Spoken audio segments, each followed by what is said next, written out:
When I think of Diablo, 3 images come to mind. The warrior jamming a soulstone into his head. Marius broken down, deceived by Baal.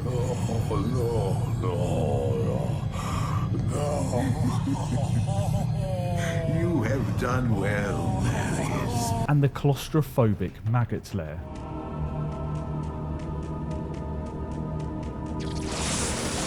That atmosphere is why I kept coming back to these Diablo games, and Diablo 4 promised to bring that atmosphere back, but for me, it didn't. I played through the campaign at launch, but it wasn't long before I found myself doing repetitive tasks, collecting every statue of Lilith and grinding nightmare dungeons. And when Season 1 asked me to start all over again, I closed the game and never went back.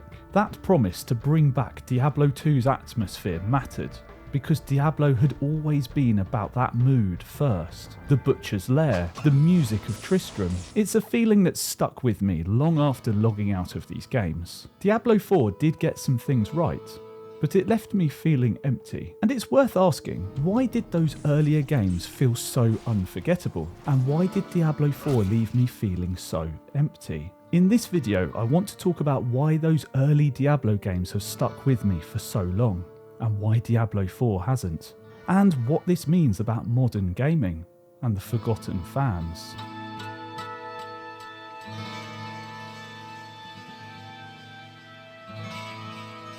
Blizzard North's 1996 Diablo wasn't the first ARPG, but it's the one that put the genre on the map for me. When you take your first steps into the cathedral, the rules of the game start to become clear. You need to manually save frequently, you need to manage your inventory, and it's best not to get surrounded. I had no idea what was around every corner, and I wasn't sure if I was going to survive. My first encounter with Diablo was before I was 10. The demo of Diablo had sold me on the game. It felt scary to even take steps forward. The skeletons and explosive barrels always had me on edge. The music and sound effects also worked together to create this tense atmosphere. This was until I reached the Butcher.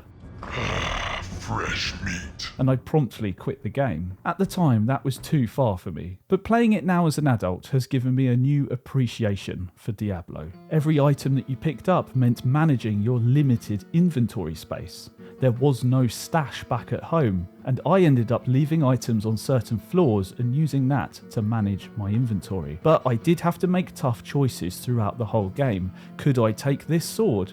Could I pick up this book? Do I really need this item? The game was asking you to make these micro decisions constantly, and this made it feel like every decision you made in Diablo actually mattered. When I returned back to town, how many potions could I realistically buy? How many could I fit in my bag? How many do I think I will need as I venture further down into the cathedral? And although the game looks old by today's standards, the atmosphere still stands strong. The game uses darkness very well. You can't see round a corner until you physically move around that corner, and then suddenly you might open a door and there are loads of monsters there and you have no idea what to do. This aspect of Diablo keeps you on your toes because you never know what's around every corner. A lot of the fun for me in Diablo was the fact that I had no idea what was ahead for me. It made every step in Diablo feel important, and it kept me on edge every time I opened a door. Going back to this classic Diablo reminded me how hard these older games really are. There is no autosave feature, so if I had not saved and died in combat, I was going back to the start of the game. This led me to saving often. Every corner that I was coming up to, or every door,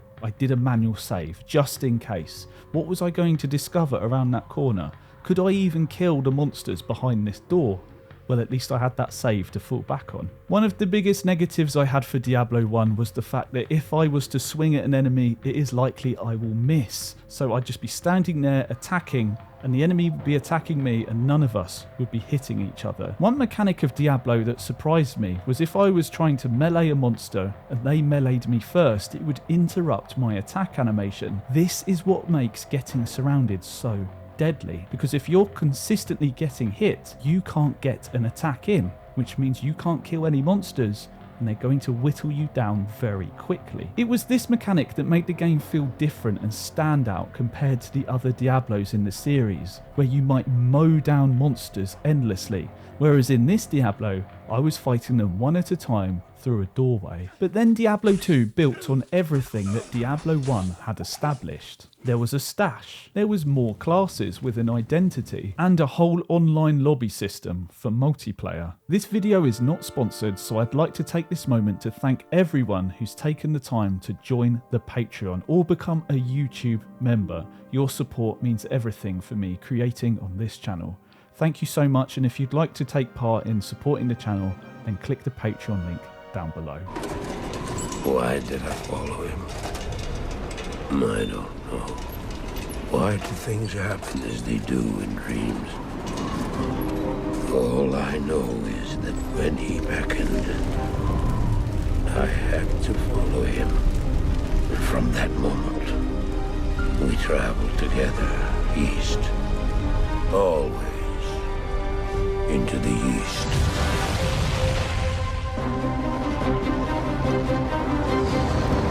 One of the reasons I wanted to push through Diablo 2 were for those cutscenes. They weren't constant interruptions, they felt like rewards for completing acts. It was like you'd push through the act and then Blizzard would hand you with a reward that felt like a masterpiece of a cutscene. Diablo 2 was released in the year 2000, and for me, it was a fundamental game. It's one of those games I still think about to this day, even when I haven't played it in a long time. The first character that I ever played was a necromancer, and from that very first character I was hooked on Diablo. The music has stuck with me too. The Tristram theme got stuck into my head so much that I even tried to learn it on guitar. This was also the first time that I looked up the composer of a video game and learned about Matt Ullman's work, which I later recognised in the World of Warcraft's Burning Crusade.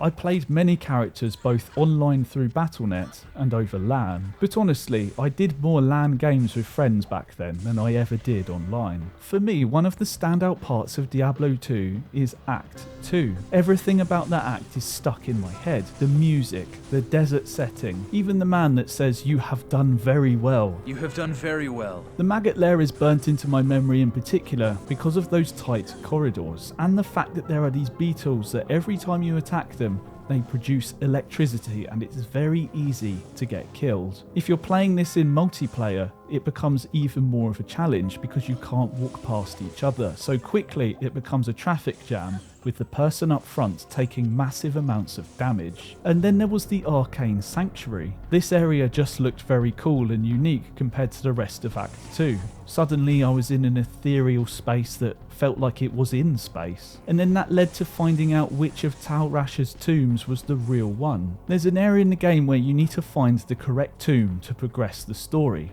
And if you were like me back then and did not read the quest text, you have no idea which one is the correct tomb, and I'd end up running through the tomb and it being the wrong one, only to realise that I could open my quest log and it would simply show me which symbol was the correct one after all. And above all else, I do want to commend Matt Ullman's work for the music as well. His music is fantastic throughout Diablo 2, but in particular, that Act 2 music has really stuck with me. And flashing forward to his work in the World of Warcraft Burning Crusade, you can hear music that almost sounds identical to Diablo 2 in some of the dungeons in that game. And it's because of Matt Ullman that I found a love for atmospheric music, and he actually shaped my taste in music that I still enjoy to this day. I would often play Diablo 2 over LAN with my friends, and we had multiple copies of the game at my house. This meant that I could set it up on different computers, invite friends to come round, and we could all have a fun time playing Diablo 2. One of my friend's brothers came round to join us for a Diablo 2 session, and he had never played the game before. We were killing monsters in Act 1. One of them dropped a rusty sword, and he stopped us all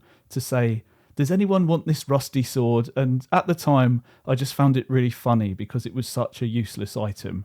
But to him, he was genuine, wanting to know if we needed this sword. One thing that Diablo 2 actually taught me was that I do not care about seasons or ladders in ARPGs. I like to just focus on leveling up my character until I got bored and then decided to move on to a new one. What I liked about that is when I felt done with a character, I could just move on, and I got this sense of closure. And that sense of closure is really important to me. I'd often see when I went on Battle.net that this new season has started, but I would never take part because I'd rather just load up one of the characters that I've already invested lots of time into and continue to level them. But not everything about Diablo 2 was perfect. There are parts of the game that could get tiresome, especially once you've played through the game a couple of times and you end up just farming the same spots. Oftentimes I find myself in lobbies just running Baal runs, killing the last boss of Act 5 or killing Diablo, the last boss in Act 4, hoping for some loot. And really what it came down to is everyone clicking as fast as they can to pick up every item before the other person. But even then, it felt like a gameplay loop that I could step away from whenever I wanted. And this is exactly where Diablo 3 was about to change everything.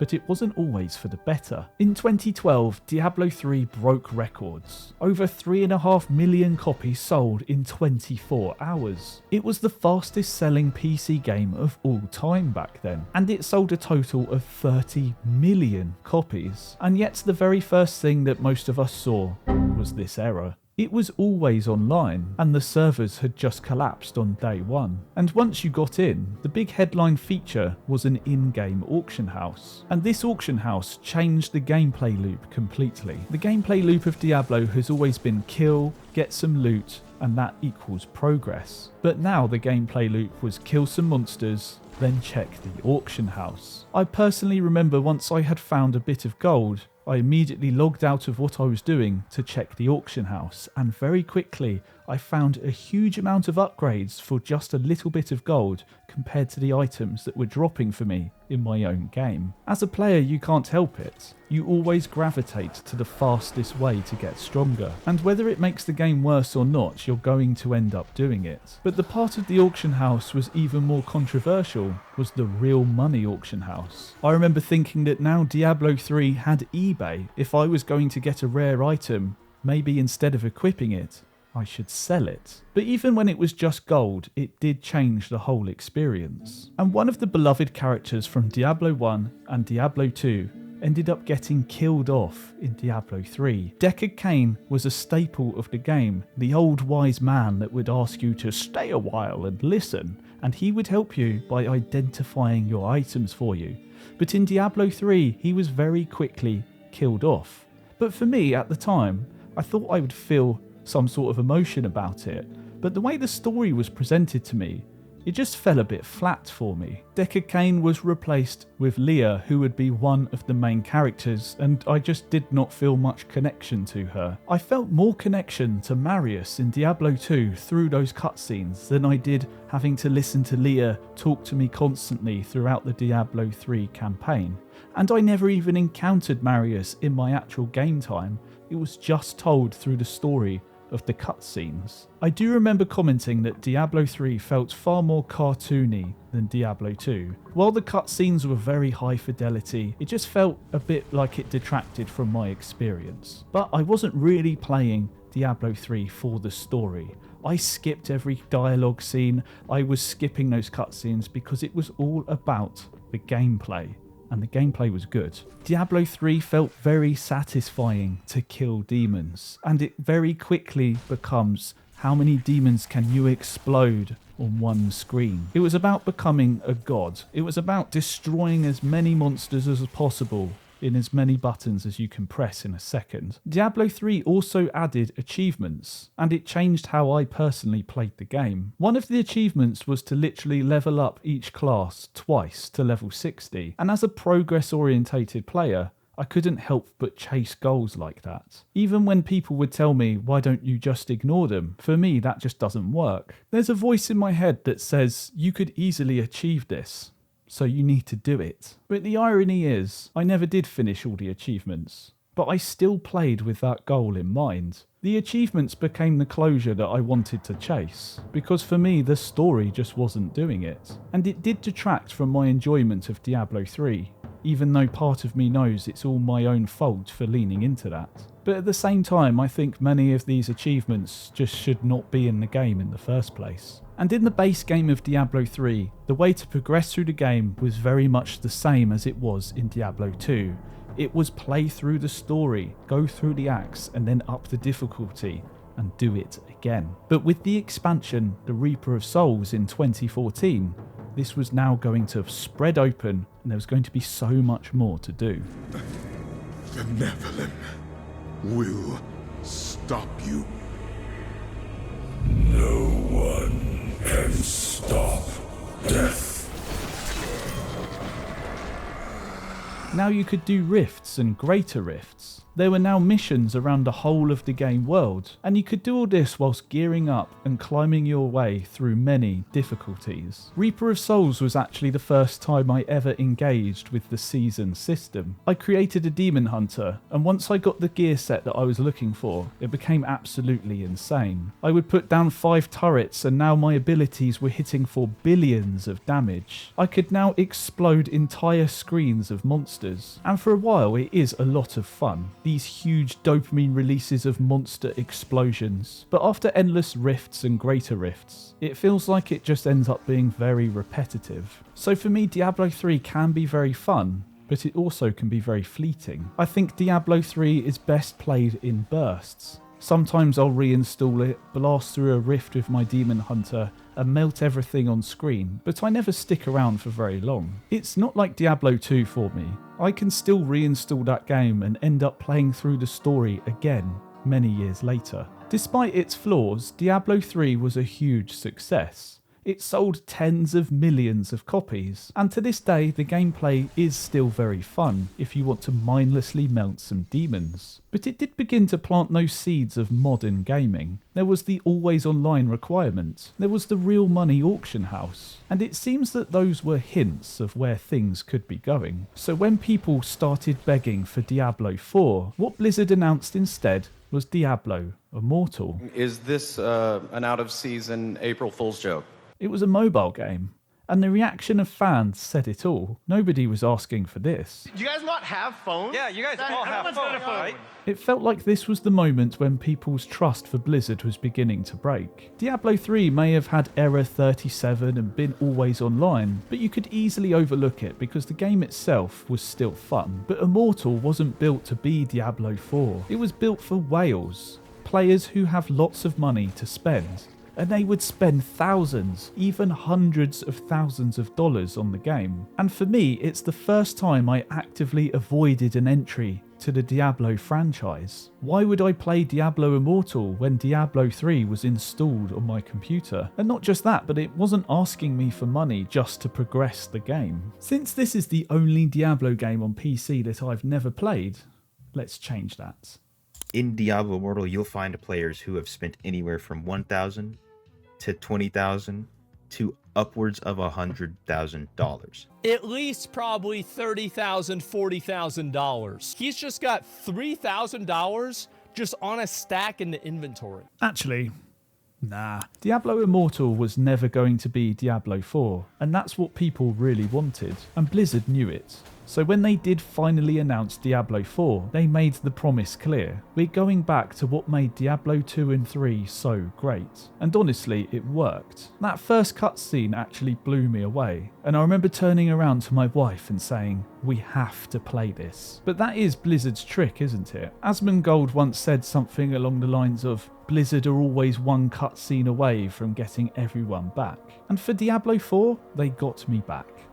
At least at first. Diablo 4 came out in June 2023, more than 10 years after Diablo 3. People had been waiting a decade for this game. The graphics looked great, and even little things like the snow physics stood out. And that atmosphere did feel closer to Diablo 2. But as I played through the story, I found myself quickly losing interest. The graphics still impressed me, but the story just was not grabbing me in the same way that Diablo 2's had. I just found myself not caring about the characters like Nyrel. I was just pushing through it so I could complete it and reach the end game. And that is such a contrast to Diablo 2, because back then those cutscenes were the reward. I wanted to keep going just to see what would happen to Marius as he followed the Wanderer. But in Diablo 4, I just didn't feel the same. And although this was similar to my experience with Diablo 3, I found Diablo 4 becoming all about checklists. Quickly I was looking up guides where to find all the statues of Lilith, and I found myself grinding side quests and collecting renown points. And then when I actually got to the end game of running nightmare dungeons, I found myself running them over and over again with friends, and finding them very repetitive. For the first few weeks of Diablo 4,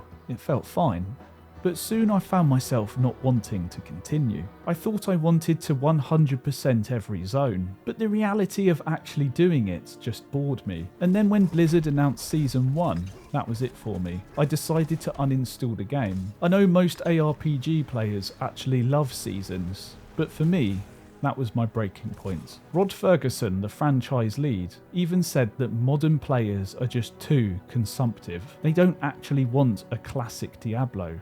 They want constant resets and constant refreshes. And maybe he's right for the masses. But for me, I come from a time when a game could just end, and I could feel that closure about it. And Diablo 4 came out at a time when I was already worn out by achievements, the completionism aspect of it, the bloated open worlds. I already knew that these features would hook me temporarily, but ultimately that they'd push me away from the game. But I blinded myself to it because I wanted a new Diablo game. I wanted to like it. The only way that I can actually describe how Diablo 4 left me feeling is meh. I just felt a bit sad about it. And I know it can sound a bit dramatic to say that about a video game, that it makes me feel sad. But when a series meant so much to you growing up, it hurts to feel left out of what it's become. And I know that I'm the anomaly here, because plenty of people say that they love the story, and that they love the seasonal aspect of the game. But for me, it just didn't click. But I've seen that reflected in my friends list too.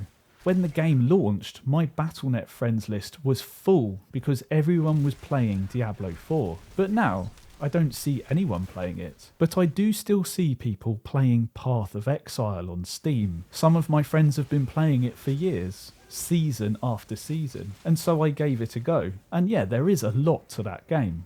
The skill tree is just as massive as everyone said it would be. And there are so many ways that you can build just one character. And I did enjoy the gameplay, but Path of Exile is built exclusively around those seasons. And that's exactly why my friends always come back to it, and exactly why I didn't. For me, I reached the end game just once, felt like I'd had my fill and never went back. Path of Exile 2 is already in early access, and interestingly, I've got a friend who owns it, but still plays Path of Exile 1. He says to me that there's still value in playing both.